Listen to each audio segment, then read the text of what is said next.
ওই মনিরুল হক সাহেবের দাড়ি আমি মনে করি নবী সাল্লাল্লাহু আলাইহি দাড়ি না, ওটা রবীন্দ্রনাথ ঠাকুরের দাড়ি। আমি মনে করি ওনার টুপি এটা নবী আলাইহিস সালাতের টুপি না, এটা ইহুদিদের টুপি। আর আমি মনে করি ওনার পোশাক এটা সুন্নতি পোশাক নয়, এটা খ্রিস্টান পাদ্রীদের পোশাক। কিন্তু উনি বোরখার বিরুদ্ধে কথা বলার কারণে মুফতিদের কাছে ফতুয়া জিজ্ঞাসা করা উচিত ওনার ঈমান আছে কি নাই। ইদানিং দেখলাম সংসদে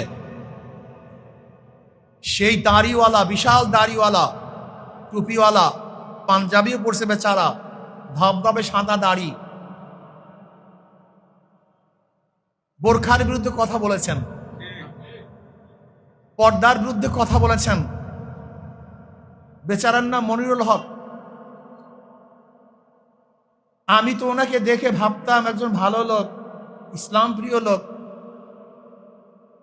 কিন্তু উনি বোরখার বিরুদ্ধে কথা বলার কারণে মুফতিদের কাছে ফতুয়া জিজ্ঞাসা করা উচিত ওনার ঈমান আছে কি নাই।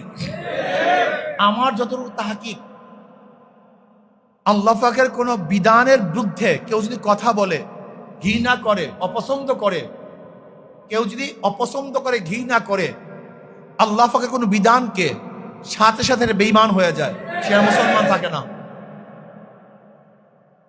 আমি জনাব তারেক সাহেবকে বলবো, আপনি সতর্ক থাকুন। আপনাকে বিতর্কিত করার জন্য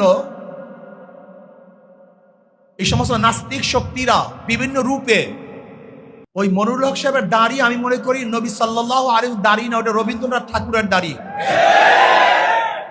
আমি মনে করি ওনার টুপি এটা নবী আলাইহিস সালাতের টুপি না, এটা ইহুদিদের টুপি।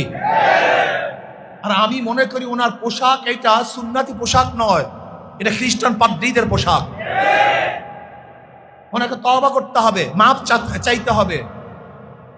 যদি উনি তওবা না করেন, মাপ না চান, তাহলে বাংলাদেশের মুসলমান ওনাকে কোনো অবস্থায় দিয়ে ছাড়বে না।